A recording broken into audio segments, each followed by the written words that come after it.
Assalamualaikum warahmatullahi wabarakatuh. Perkenalkan, nama saya Qurratul Ayuni, NIM T 2019-848 dari Biologi 2. Di sini, saya akan sedikit memaparkan materi biokimia pekan lalu, yaitu tentang vitamin dan mineral. Video ini kami unggah untuk memenuhi tugas biokimia yang diampu oleh Ibu Heni Setiawati.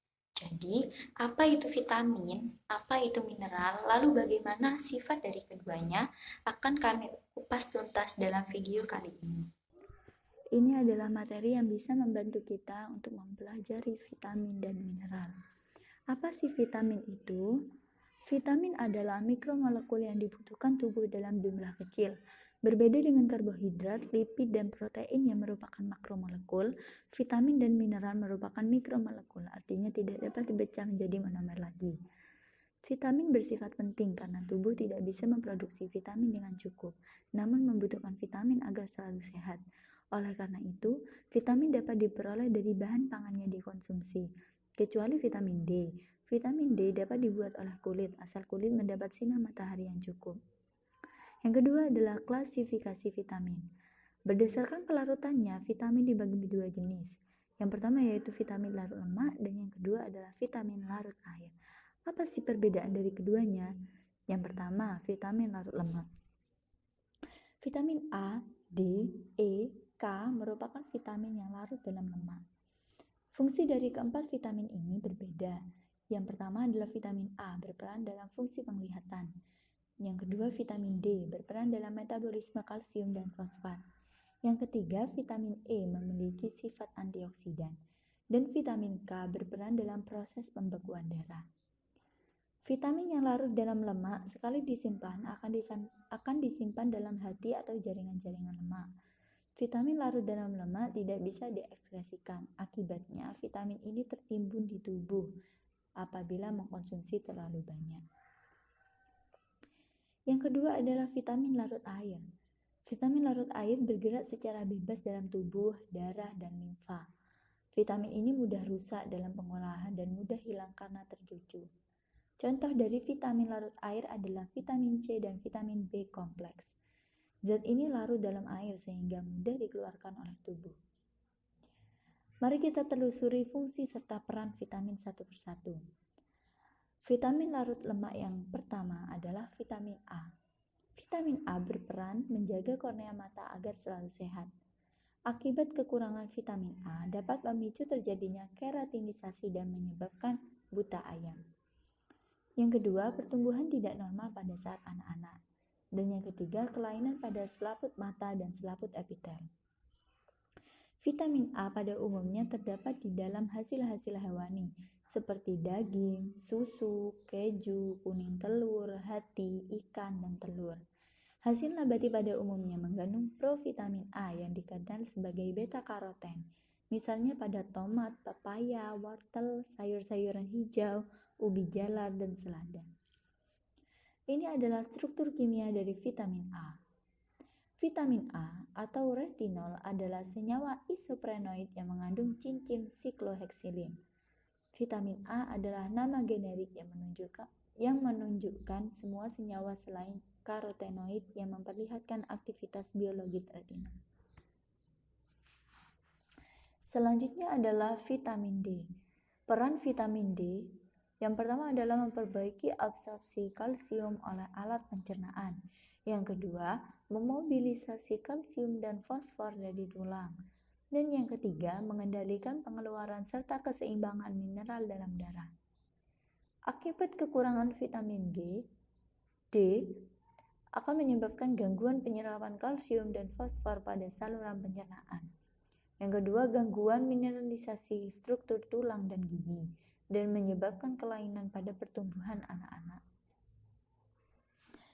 Sumber vitamin D biasanya terdapat dalam susu dan makanan lain. Juga bisa terdapat pada hati, minyak ikan, hasil susu, dan telur. Vitamin larut lemak selanjutnya adalah vitamin E. Peran vitamin E yang pertama, sebagai antioksidan yang kuat dan berfungsi dalam mencegah terbentuknya peroksida secara berlebihan dalam jaringan.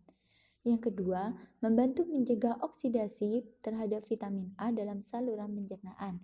Dan yang ketiga, membantu dan mempertahankan fungsi membran sel karena dapat menekan terjadinya oksidasi asam lemak tak jenuh. Vitamin E merupakan faktor yang sangat penting untuk pembentukan dan kesehatan jaringan tulang. Vitamin E terdapat pada kacang-kacangan, minyak nabati, alpukat, dan lain-lain. Vitamin larut lemak yang terakhir adalah vitamin K. Vitamin K disebut sebagai vitamin koagulasi atau penggumpalan. Vitamin K larut dalam lemak dan tahan panas, tetapi juga mudah rusak oleh radiasi, asam, dan alkali. Peran vitamin K. Vitamin K sangat penting dalam pembentukan protrombin. Kekurangan vitamin K akan menyebabkan terjadinya penyakit hemogarik pada bayi dan juga bisa memperlambat pembekuan darah ketika ada luka. Ini adalah struktur kimia dari vitamin K. Sumber vitamin K adalah hati, sayuran seperti sayur bayam, kubis, dan bunga kol. Selanjutnya adalah vitamin yang larut dalam air. Vitamin larut dalam air yang pertama yaitu vitamin C. Vitamin C dapat berbentuk asam askorbat dan asam L-dehidroaskorbat. Vitamin C merupakan vitamin yang paling mudah rusak. Di samping larut dalam air, vitamin ini mudah teroksidasi dan dipercepat oleh panas, sinar, alkali, enzim, oksidator, serta oleh katalis tembaga dan besi. Sumber utama vitamin C terdapat pada sayur dan buah segar seperti jeruk, tomat, nanas, cabai hijau, brokoli, dan lain sebagainya. Buah yang mentah mengandung banyak vitamin C. Peran vitamin C. Peran vitamin C yang pertama yaitu pembentukan kolagen interseluler yang berperan sebagai penyembuhan luka. Yang kedua, vitamin C dapat menjaga daya tahan tubuh dan stres. Yang ketiga, vitamin C dapat mengubah asam folat menjadi bentuk aktif asam folinat sebagai pembentuk hormon steroid. Kekurangan vitamin C dapat menyebabkan beberapa akibat. Yang pertama, kerapuhan dinding-dinding kapiler. Yang kedua, gusi dapat berdarah. Yang ketiga, gigi mudah tanggal. Lalu sariawan atau skorbut. Dan yang kelima, penyakit pada sendi tulang. Ini adalah struktur asam askorbat atau vitamin C. Vitamin larut dalam air yang kedua yaitu vitamin B kompleks.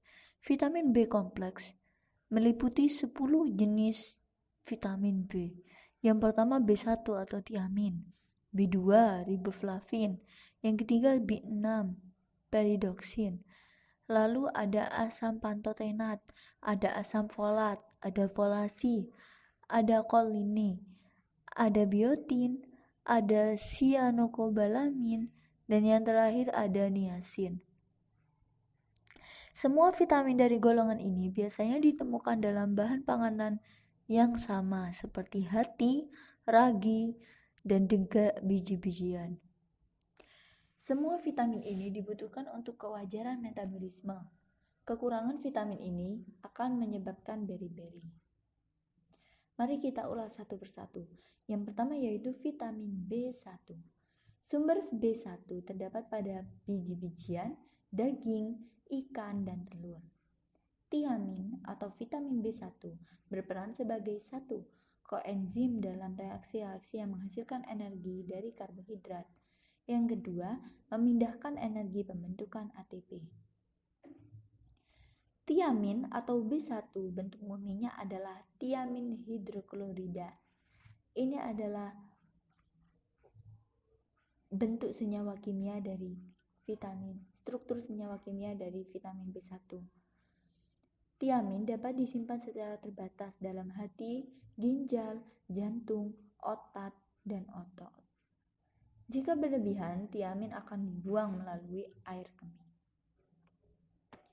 Vitamin B yang kedua adalah vitamin B2. Sumber vitamin B2 terdapat pada ikan, daging unggas, telur, kismis, dan alpukat. Akibat kekurangan riboflavin atau vitamin B2 akan menyebabkan gejala retak-retak di kulit seperti di ujung mulut. Yang kedua, kerak pada mulut, kulit, bibir, dan lidah. Vitamin B2 disebut riboflavin. Riboflavin mudah rusak oleh cahaya dan sinar ultraviolet, tetapi tahan terhadap panas. Ini adalah struktur kimia dari vitamin B2. Vitamin B selanjutnya adalah vitamin B6. Vitamin B6 terdiri dari kelompok pirimida yaitu piridoksin, piridoksal, dan piridoksamida. Vitamin B6 larut dalam air dan relatif stabil pada asam dan basa. Sumber dari vitamin B6 terdapat pada daging, kentang, ubi jalar, dan lain sebagainya. Akibat kekurangan B6 dapat menyebabkan kerusakan pada kulit, lalu syaraf motorik dapat terganggu dan bisa menyebabkan kelainan darah. Jika terjadi pada bayi, maka bayi itu akan menderita kejang, lemah badan, dan bahkan bisa sakit perut. Selanjutnya adalah B5 atau asam pantotenat. Asam pantotenat ditemukan dalam bentuk garam kalsium, larut air, dan agak manis. Asam pantotenat berperan sebagai koenzim A dalam metabolisme karbohidrat, protein, dan lemak. Sumber asam pantotenat paling banyak tersedia pada royal jelly, yaitu suatu persediaan makanan pada sarang lebah. Vitamin B selanjutnya yaitu B3 atau niacin. Niacin larut sebagian pada air panas. Niacin amida banyak terdapat pada jaringan ternak dan lebih larut dalam air. Vitamin ini tahan terhadap alkali, tahan terhadap asam, panas, cahaya, dan oksidasi. Niacin dan niacin amida keduanya berperan sebagai penerima hidrogen. Akibat dari kekurangan B3 ini dapat menyebabkan 1. Sakit tenggorokan, lidah dan mulut. Yang kedua, terjadi dermatitis pada bagian tubuh yang tidak tertutup seperti telapak tangan, lengan, siku, dan lain-lain. Vitamin B selanjutnya adalah vitamin B12. Vitamin B12 adalah vitamin yang kompleks. Vitamin B12 adalah vitamin yang kompleks molekul, larut dalam air, tahan panas, dan inaktif cahaya. Peran vitamin B12. B12 berperan menjaga sel-sel agar tetap berfungsi, terutama sel pada saluran pencernaan dan sistem urat syaraf. Akibat kekurangan B12 dapat memicu terjadinya pernicious anemia. Lalu sumsum tulang belakang tidak dapat menghasilkan sel eritrosit yang normal. Maka akan timbul pucat, gangguan perut, kurang berat, dan glositis. Sumber utama vitamin 12 adalah hati, oncom, dari bungkil kacang tanah, tempe, tuco, dan kecap. Vitamin B selanjutnya adalah B9, sering disebut asam folat atau folasi dan folasi. Asam folat sedikit larut dalam air dan mudah dioksidasi oleh larutan asam. Folasin adalah istilah yang digunakan bagi asam folat atau senyawa kimia lain yang memiliki keaktifan asam folat. Perubahan asam folat menjadi folasin terjadi pada hati. Sumber utama asam folat terdapat pada daun hijau gelap, hati, ginjal, dan hamil. Asam folat berperan sebagai koenzim dari beberapa sistem enzim. Akibat kekurangan asam folat dapat menyebabkan gejala anemia. Selanjutnya yaitu biotin. Biotin adalah koenzim dari beberapa enzim dalam proses karboksilasi, dekarboksilasi, dan deamisasi. Dibutuhkan dalam proses metabolisme siklus Krebs. Sumber utama biotin terdapat pada jeluan dan kuning telur. Baik, selanjutnya yang akan kita bahas adalah mineral. Mineral adalah zat yang ditemukan secara alami dan penting untuk kesehatan. Mineral hanya kita Mineral hanya bisa kita dapatkan melalui apa yang kita makan dan kita minum. Mineral dikenal sebagai zat anorganik atau abu. Unsur mineral yang pasti diperlukan manusia adalah natrium, klor, kalium, kalsium, fosfor, magnesium, dan belerang. Unsur-unsur ini terdapat pada tubuh dalam jumlah besar, dan karena itulah unsur ini dikenal dengan nama mineral makro. Sedangkan unsur mineral lain seperti besi, iodium, mangan, tembaga, zinc, kolbat, dan fluor hanya terdapat pada tubuh dengan jumlah sedikit. Karena itulah unsur ini disebut dengan trace mineral element atau mineral mikro. 3 elemen lainnya yaitu aluminium, boron, dan vanadium telah ditemukan dalam jaringan hewan. Mineral yang pertama, natrium dan klorida. Natrium dan klorida merupakan mineral makro. Sebagian besar natrium terdapat pada dalam plasma darah dan dalam cairan di luar sel atau disebut ekstraseluler. Klorida banyak terdapat pada plasma darah dan kelenjar pencernaan lambung sebagai asam klorida atau disebut HCl. Natrium bergabung dengan klorida membentuk NaCl seperti halnya garam dapur. Peran natrium dan klorida. Yang pertama adalah ion klorida mengaktifkan enzim amilase untuk memecah pati. Yang kedua, natrium dan klorida membantu mempertahankan tekanan osmosis. Yang ketiga, menjaga keseimbangan asam dan basa. Pada keadaan hilangnya banyak natrium, orang-orang akan muntah-muntah atau diare karena cairan yang ada di dalam usus banyak mengandung natrium. Natrium yang terlalu banyak ditandai dengan mengembangnya volume cairan ekstraseluler yang menyebabkan oedem. Mineral makro yang selanjutnya yaitu kalium. Tubuh seorang dewasa mengandung kalium 250 gram, 2 kali lebih banyak daripada natrium. Natrium hanya 110 gram. Peranan kalium bersama-sama dengan klorida membantu menjaga tekanan osmosis dalam cairan intraseluler, dan sebagian terikat dengan protein. Kalium juga membantu mengaktifasi reaksi enzim, seperti pirufat kinase yang dapat menghasilkan asam pirufat dalam proses metabolisme karbohidrat.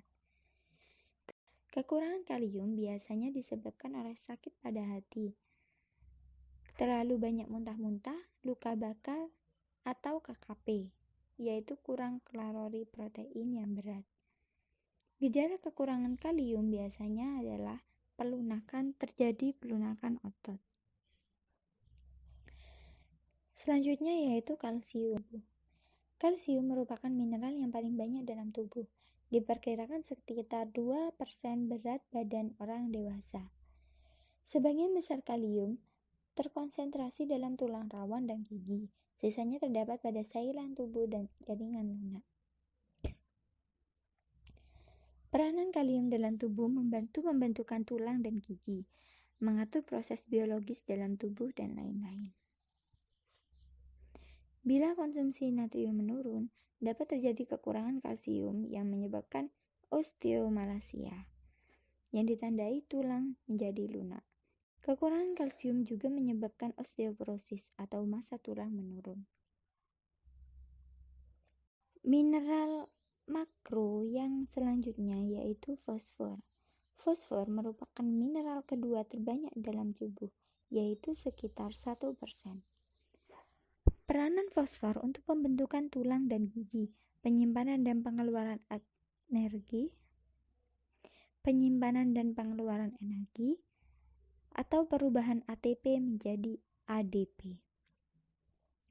Sumber fosfor yang utama adalah bahan makanan yang kadar proteinnya tinggi, seperti daging unggas, ikan, dan telur. Biji-bijian juga termasuk dari fosfor. Yang selanjutnya yaitu magnesium. Magnesium terdapat dalam tulang, jaringan lemak seperti otot dan hati, serta cairan ekstraseluler. Magnesium merupakan aktivator enzim peptida dan enzim lain yang kerjanya memecah dan memindahkan gugus fosfat atau fosfatase. Kekurangan magnesium akan menyebabkan hipomagnesema dengan gejala denyut jantung tidak teratur, insomnia, lelah otot, kejang kaki, serta telapak kaki dan tangan gemetar. Unsur mineral yang selanjutnya yaitu sulfur. Sulfur terdapat dalam asam amino miotin, sistein dan sistin, tiamin dan biotin. Bagian-bagian tubuh yang mengandung sulfur adalah bagian pengikat, kulit, kuku, dan rambut. Senyawa sulfur sangat berperan dalam berbagai reaksi oksidasi reduksi. Terdapat dalam berbagai koenzim, misalnya koenzim A. Selanjutnya, kita menuju pada mineral mikro. Mikro yang pertama yaitu besi. Besi atau Fe yang ada dalam tubuh berasal dari 3 sumber, yaitu besi yang diperoleh dari hasil perusakan sel-sel darah merah atau hemolisis, yang kedua besi yang diambil dari penyimpanan dalam badan, dan yang ketiga besi yang diserap dari saluran pencernaan. Besi berfungsi sebagai komponen penyusun sel darah merah atau hemoglobin.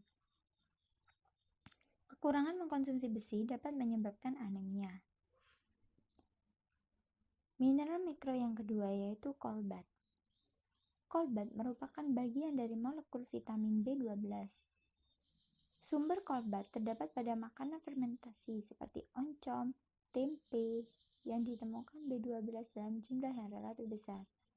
Kolbat adalah bagian vital dari vitamin B12. Mikromolekul yang selanjutnya yaitu iodium. Iodium merupakan komponen esensial tiroksin dan kelenjar tiroid. Kekurangan iodium menyebabkan penyakit ganda. Kekurangan iodium pada manusia biasanya disebabkan kekurangan iodium yang ada pada tanah mereka dan kekurangan makanan-makanan dari laut. Ganggang laut juga merupakan sumber iodium yang penting. Sumber iodium yang lain yaitu ikan laut. Ikan laut lebih banyak mengandung iodium daripada ikan air tawar. Daun dan bunga tanaman lebih banyak mengandung iodium daripada bagian umbi maupun bagian tanaman lain.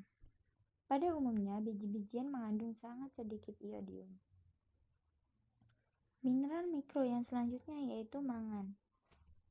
Mangan merupakan kofaktor beberapa enzim yang penting. Dalam pencernaan protein, salah satu enzim peptidase memerlukan ion mangan atau ion kolbat sebagai kofaktornya. Mineral mikro selanjutnya yaitu tembaga. Tembaga berperan khususnya dalam beberapa kegiatan enzim pernafasan sebagai kofaktor bagi enzim tirosinase dan siklonkrom oksidase. Tembaga juga diperlukan dalam proses pertumbuhan sel-sel darah merah yang masih muda. Bila kekurangan tembaga, sel darah merah yang dihasilkan berkurang. Berkurangnya tembaga banyak terjadi pada bayi usia 6-9 bulan, khususnya bayi yang mengalami KKP. Bayi tersebut akan mengalami leukopenia atau kekurangan sel darah putih, serta demineralisasi tulang. Mikromolekul selanjutnya yaitu zinc. Zinc merupakan komponen penting dari berbagai enzim, contohnya enzim karbonat anhidrase. Sebagai kofaktor, zinc dapat meningkatkan keaktifan enzim lainnya. Kekurangan zinc dapat mengakibatkan kekerdilan, alat seks mengembang, hati dan ginjal membengkak, dan terjadi gejala anemia. Mineral mikro yang terakhir adalah fluor. Fluor penting dalam pertumbuhan dan membentuk struktur gigi agar mempunyai daya tahan yang maksimal terhadap penyakit gigi atau karies. Sumber fluor biasanya terdapat pada tanaman bayam, sayur-sayuran, ikan, dan makanan hasil ternak. Baik, terima kasih atas perhatiannya. Saya juga meminta maaf jika ada kesalahan referensi ataupun kata dari saya sendiri. Wabillahi taufiq wal hidayah. Wassalamualaikum warahmatullahi wabarakatuh.